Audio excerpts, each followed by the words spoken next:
Assalamualaikum warahmatullahi wabarakatuh. Halo teman-teman, hari ini kita akan belajar membahas mengenai tema 4, sehat itu penting, subtema 1, peredaran darahku sehat, pada pembelajaran 1. Oke, sebelum memulai pelajaran, alangkah baiknya kita berdoa terlebih dahulu yuk teman-teman.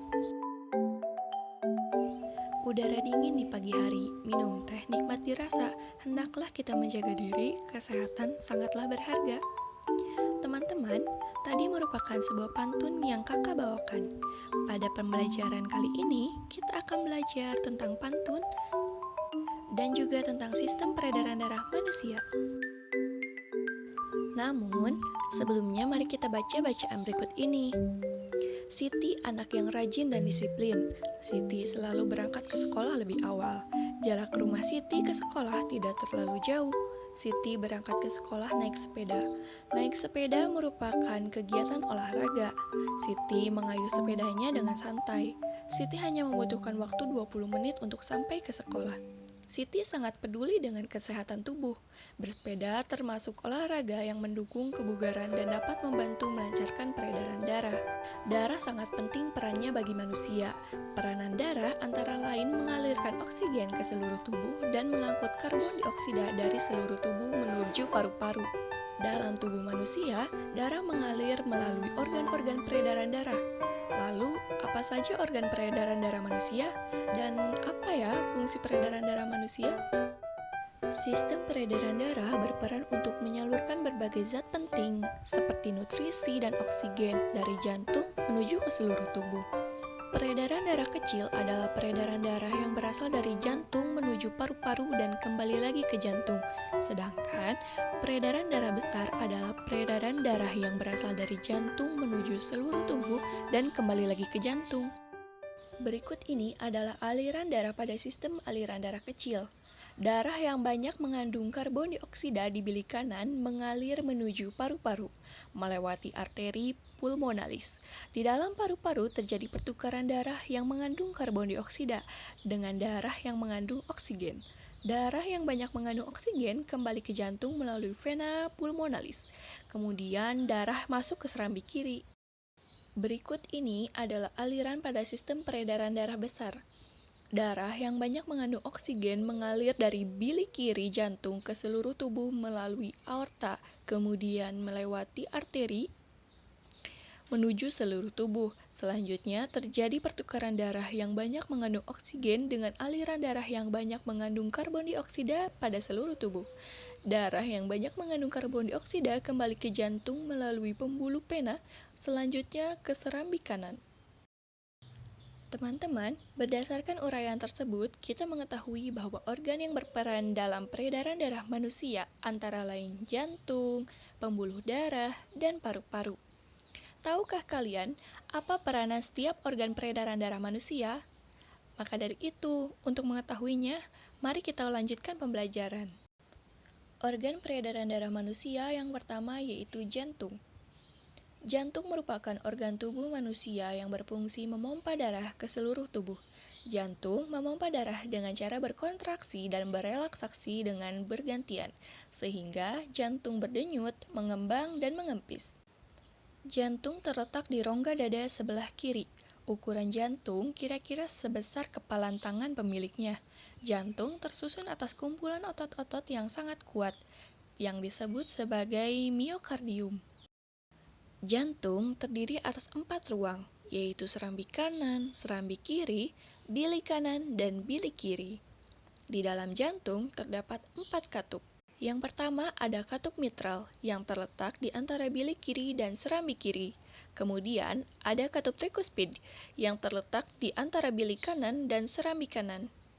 Kemudian ada katup aorta yang terletak di antara bilik kiri dan pembuluh darah aorta. Dan yang terakhir ada katup pulmonal yang terletak di antara bilik kanan dan pembuluh arteri pulmonalis.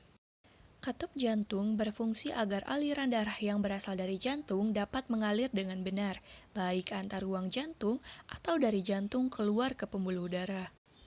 Otot penyusun bilik jantung lebih tebal daripada otot pada serambi jantung. Hal ini disebabkan tugas bilik jantung lebih berat. Tugasnya yaitu memompa darah keluar dari jantung menuju ke seluruh tubuh. Kemudian ada pembuluh darah. Pembuluh darah merupakan saluran tempat mengalirnya darah dari jantung ke seluruh tubuh dan dari seluruh tubuh kembali ke jantung. Pembuluh darah sendiri memiliki dua jenis, yaitu pembuluh nadi atau arteri dan pembuluh balik atau vena. Pembuluh nadi atau arteri yaitu pembuluh darah yang membawa darah yang kaya akan oksigen keluar dari jantung menuju ke seluruh tubuh. Kemudian, pembuluh balik atau vena merupakan pembuluh darah yang membawa darah yang kaya akan karbon dioksida dari seluruh tubuh menuju jantung. Berikut ini merupakan perbedaan dari pembuluh nadi atau arteri dengan pembuluh balik atau vena. Pada pembuluh nadi, yang pertama, aliran darah keluar dari jantung. Yang kedua, membawa darah bersih kaya akan oksigen kecuali pada arteri pulmonalis. Yang ketiga, dinding tebal, kuat, dan elastis.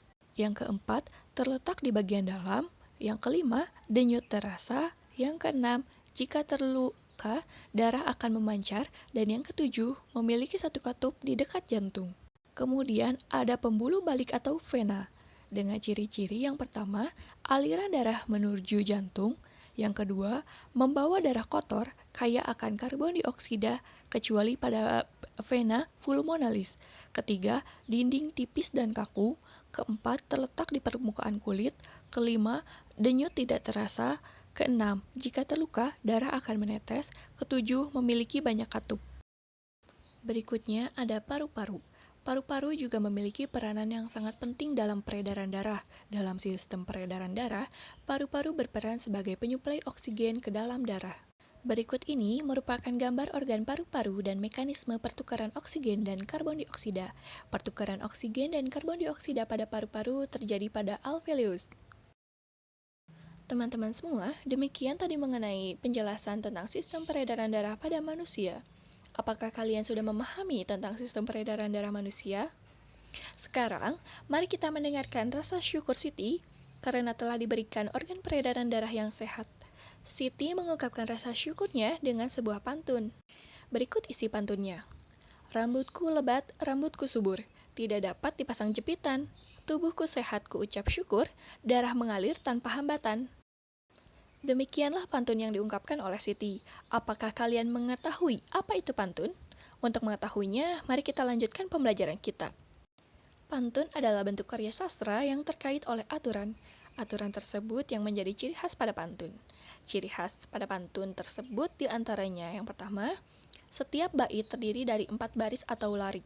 Yang kedua, setiap baris terdiri atas 8-12 suku kata. Yang ketiga, baris pertama dan kedua merupakan sampiran. Baris ketiga dan keempat merupakan isi pantun. Kemudian yang keempat yaitu bersajak A, B, A, B.